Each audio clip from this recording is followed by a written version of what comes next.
Donald Trump stood before reporters and delivered a warning that instantly sent shockwaves through global security circles. His words were blunt, unsparing, and deliberately theatrical. He spoke of a massive American naval force moving toward Iran, not a routine deployment, not a symbolic patrol, an armada. A show of power so overwhelming that, in his own phrasing, it would make past military actions look insignificant by comparison. He warned Tehran not to resume mass executions. He warned them not to restart sensitive nuclear activities. And then he said something that cut through diplomatic language and went straight to raw coercion. If the Iranian leadership crossed certain lines, the response would be unlike anything they had ever experienced. These were not offhand remarks. They were strategic signals, delivered publicly, meant to be heard in Tehran, Moscow, Beijing, Tel Aviv, and every capital that monitors American force posture. When a U.S. president speaks of a big force moving, analysts do not ask whether it is rhetoric. They ask what is already moving, where it is going, and how fast it can strike. And almost simultaneously, something extraordinary happened at sea. One of the most powerful warships ever built by human hands, a nuclear-powered aircraft carrier displacing nearly 100,000 tons, carrying close to 90 combat aircraft, escorted by guided missile destroyers and at least one attack submarine, simply vanished from public tracking systems. The USS Abraham Lincoln. While transiting key maritime routes on its way toward the Middle East, the carrier's transponder signal went silent. Commercial and open-source maritime monitoring platforms, which usually allow analysts and hobbyists alike to follow the movement of large naval vessels, suddenly lost the Lincoln's digital footprint. The ship did not sink. It did not turn back. It did not enter port. It went dark. In modern naval operations, that is not an accident. It is a decision. Turning off a transponder is an act of operational security. It means the commander does not want adversaries, or even neutral observers, to know the precise location, course, or speed of the vessel. It is done when a force is approaching a sensitive phase of deployment, when surprise, ambiguity, and uncertainty become weapons in themselves. Think about what that implies. A floating airbase the length of 3 football fields, powered by 2 nuclear reactors, capable of launching round-the-clock strike operations, suddenly removes itself from the world's digital map while heading toward a region already on the brink of conflict. This is not theater. This is the language of pre-combat maneuver. The Abraham Lincoln is not alone. An American aircraft carrier never sails by itself in dangerous waters. It is the centerpiece of a carrier strike group, a layered, multi-domain combat formation designed to fight and survive in the most hostile environments on Earth. Around the carrier, Arleigh Burke-class destroyers form a moving shield of radar, missiles, and electronic warfare. These ships can track hundreds of targets simultaneously: aircraft, cruise missiles, ballistic missiles, drones, surface vessels. They carry interceptor missiles for air defense, Tomahawk cruise missiles for land attack, and anti-submarine weapons for undersea threats. Below the surface, unseen and unheard, a fast-attack nuclear submarine typically prowls alongside the group. Its mission is to hunt enemy submarines, gather intelligence, and, if ordered, launch precision strikes with cruise missiles against targets hundreds of miles inland. Its very presence is classified. Its silence is part of the threat. Above the carrier's deck sits an air wing that represents the cutting edge of American air power. Stealth fighters, electronic attack aircraft, airborne early warning platforms, refueling assets, and helicopters for anti-submarine warfare and rescue. Together, they form a self-contained air force at sea, capable of generating sustained combat operations for weeks without touching land. When such a force goes dark while moving toward the Persian Gulf, military planners in every major capital immediately begin recalculating timelines. How many days until it reaches the Arabian Sea? How long before its aircraft are in unrefueled strike range of Iranian territory? How quickly can it integrate with land-based fighters, bombers, and regional missile defenses? These are not abstract questions. They are countdowns. Satellite imagery and open-source intelligence have already shown the carrier altering course weeks earlier, shifting from the Indo-Pacific theater toward the Middle East. That redirection alone signaled a strategic reprioritization. The United States does not casually pull a carrier out of Asia, where it balances China, unless the situation elsewhere is deemed more urgent, more volatile, or more dangerous. Now, with its tracking signal gone, the message becomes even starker. The Abraham Lincoln is entering a phase of deployment where ambiguity is intentional and visibility is a liability. And this is happening against the backdrop of Trump's unusually explicit threats. He did not speak in the carefully layered language of traditional diplomacy. He spoke in the language of deterrence through fear, of overwhelming retaliation, of consequences so severe that they would dwarf previous American strikes on Iranian facilities. He framed the situation not as a policy debate, but as a looming confrontation in which restraint could vanish overnight. To understand the weight of that, consider the history. In past crises with Iran, U.S. carrier movements were often telegraphed, publicly acknowledged, and diplomatically framed as defensive. This time, the public rhetoric is harsher, the operational posture more secretive, and the synchronization between political messaging and military maneuver unusually tight. The world is now watching a convergence of two signals: political escalation, a U.S. president openly warning of devastating force, tying potential military action to Iran's internal repression and nuclear posture. Operational escalation, a full carrier strike group moving silently toward the region, deliberately masking its exact position as it approaches potential strike range. When these two lines cross, history shows that the risk of miscalculation rises sharply. From Tehran's perspective, the implications are chilling. A carrier that disappears from tracking is a carrier that could reappear anywhere within its operating radius without warning. Its aircraft can launch pre-dawn strikes. Its escorts can fire cruise missiles from hundreds of miles away. Its submarine can already be in firing position, undetected. This is why such movements are often described as strategic messaging without words. The silence itself communicates intent. Think about the psychological dimension. Iranian commanders, air defense operators, and political leaders must now assume that at any moment, the fog of peace could give way to the opening minutes of a high-intensity air and missile campaign. They must disperse assets, raise alert levels, and prepare for scenarios ranging from limited punitive strikes to a much broader confrontation. And all of this is unfolding while the Abraham Lincoln steams forward, invisible to public tracking, its course known only to its crew, its commanders, and a small circle of decision-makers in Washington. The ship's disappearance from digital maps is not a mystery. It is a message that says, we are moving, we are close, and when we choose to be seen again, it may already be too late to stop what follows. While the USS Abraham Lincoln was slipping into radio silence at sea, another transformation was unfolding across the skies and runways of the Middle East. It was quieter, less visible to the public eye, but just as consequential. The kind of movement that only happens when planners are no longer thinking in terms of if, but in terms of when. Carrier power alone does not fight a modern war, it forms the core. But around that core, layers of air, missile, and logistical forces must lock into place like pieces of a massive three-dimensional chessboard. And that is exactly what began to happen. In Jordan, at a forward operating base long used for coalition missions, heavy strike aircraft started arriving. F-15E Strike Eagles. Not airshow flyovers, not training rotations. Combat-configured, long-range, deep-penetration strike fighters capable of carrying some of the heaviest conventional bomb loads in the American inventory. Alongside them came aerial refueling tankers, the silent enablers of modern air war. Without tankers, fighters are limited by geography. With them, entire countries fall within reach. Think about what this means. An F-15E can lift more than 20,000 pounds of precision-guided munitions, bunker busters, standoff missiles, penetrators designed to tear through reinforced concrete and buried command centers. These aircraft are built for exactly the kind of targets that dominate any contingency plan involving Iran.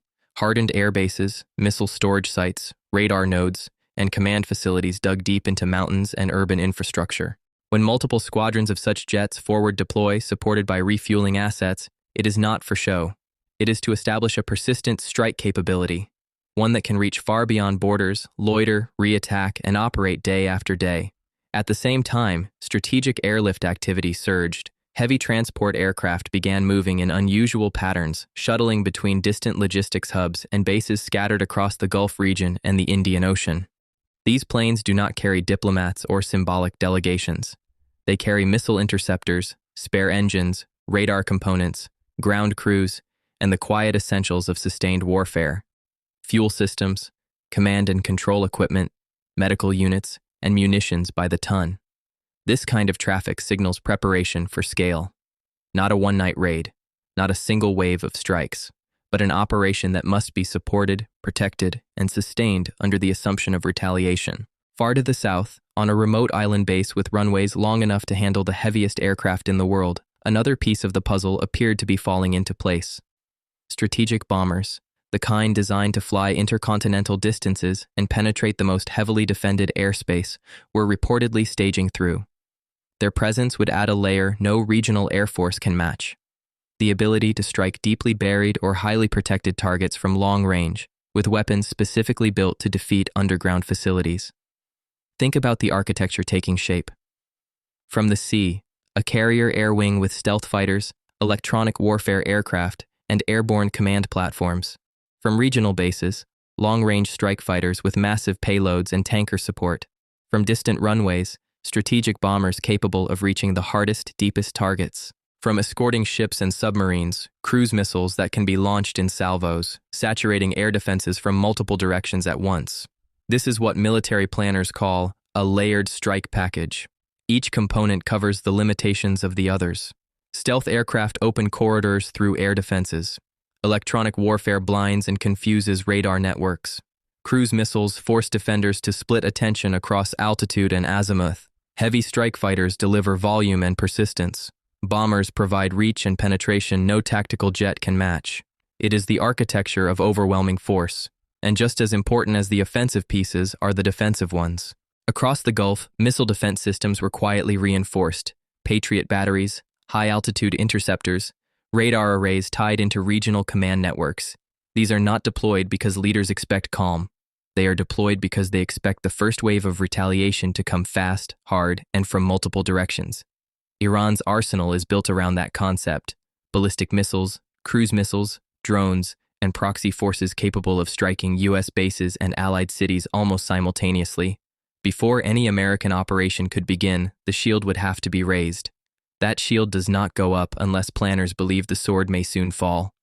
Meanwhile, coordination intensified with regional partners, command centers expanded, liaison officers moved into round-the-clock planning cycles. Communication links were hardened and redundancies established. This is the infrastructure of sustained operations, not crisis management. Think about the timeline being implied: naval forces moving into position, strike fighters forward deployed, tankers extending reach, bombers within range, air defenses reinforced, logistics pipelines activated, command networks placed on continuous alert. These steps are not sequential, they are parallel. They are designed to converge so that, at a moment of political decision, the military instrument is already tuned, positioned, and synchronized. From the outside, it may look like a series of disconnected movements. In reality, it is a single operational picture coming into focus. For Tehran, this creates a narrowing corridor of uncertainty. The leadership must assume that the window between visible preparation and actual execution could be deliberately short. Surprise, in modern warfare, is no longer about hiding entire armies. It is about concealing the exact hour and direction of the first blow. And as these forces assemble, the psychological pressure mounts. Every radar activation, every electronic anomaly, every unusual flight path becomes a potential indicator of imminent action. Commanders must decide when to disperse assets, when to go to full alert, when to risk revealing positions by activating air defenses. The strike package is not just a collection of platforms. It is a signal of intent translated into metal, fuel, and flight plans. The carrier that went dark at sea is now only one element of a much larger equation. Around it, across deserts and oceans, the machinery of high-intensity conflict is aligning, silently, methodically, and with a precision that suggests the world may be entering the final phase of preparation rather than the opening phase of negotiation. As offensive forces quietly locked into position, an equally urgent effort unfolded in parallel, preparing for what would come back. No serious military planner believes a strike on Iran would go unanswered. The question is not if Tehran would retaliate, but how fast, how broadly, and how destructively. And it is this expectation of immediate, multi-front response that explains the second half of the buildup now visible across the region. Across the Gulf, missile defense systems began shifting from routine posture to wartime readiness. Patriot batteries were repositioned. High-altitude interceptors were activated. Early warning radars were synchronized into a single integrated picture stretching from Israel to the Arabian Peninsula. These systems are not deployed for symbolism. They exist for one purpose: to intercept ballistic and cruise missiles in the opening minutes of a conflict. The kind of minutes when cities, air bases, ports, and command centers would be targeted simultaneously. Think about Iran's playbook. Tehran does not rely on one weapon or one front or one moment.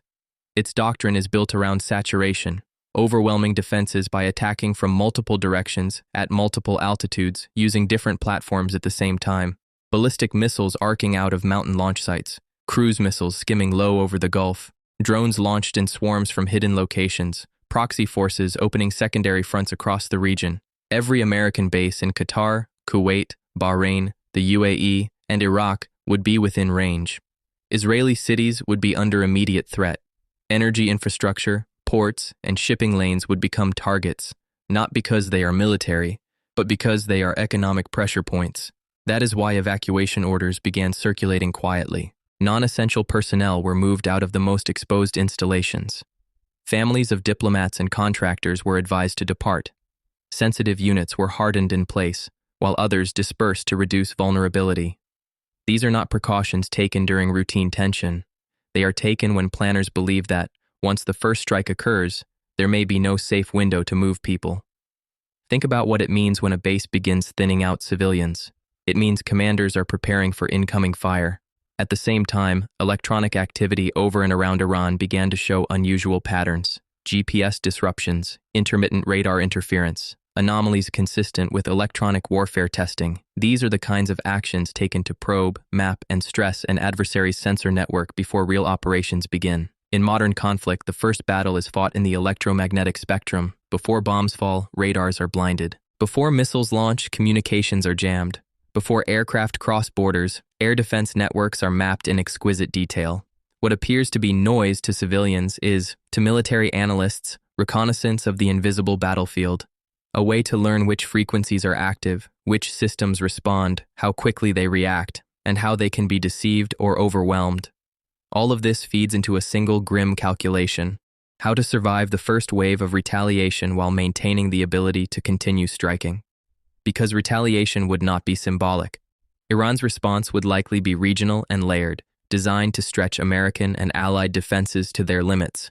Missiles toward air bases, rockets toward population centers, attacks on shipping and critical choke points, cyber operations against infrastructure and financial systems, proxy assaults on embassies and outposts. The Strait of Hormuz would become an immediate flashpoint. The Red Sea would be at risk. The Eastern Mediterranean would be on edge. Every radar screen would be crowded. Every interceptor crew would be on hair-trigger alert. This is why the buildup is not just about aircraft and carriers. It is about creating a defensive envelope strong enough to absorb the initial shock and still function. And that defensive envelope must be multinational. Coordination with Israel intensified. Liaison channels with Gulf states were reinforced. Joint command centers expanded staffing and shifted to continuous operations. Shared early warning data, integrated air defense, and synchronized response plans became the focus. Because in the first hours of a regional war, no country fights alone. Think about the strategic dilemma now forming. On one side, an American president signaling willingness to use overwhelming force. On the other, a regional power whose doctrine is built around making any attacker pay a price across an entire region. Between them, allies who host bases, cities, and infrastructure that would inevitably become part of the battlefield. This is the environment in which the carrier that went dark is moving. Its aircraft would not simply be striking targets. They would be operating under the umbrella of missile defenses, electronic warfare, and coordinated regional command, all designed to hold the line while the opening phase of a much larger confrontation unfolds.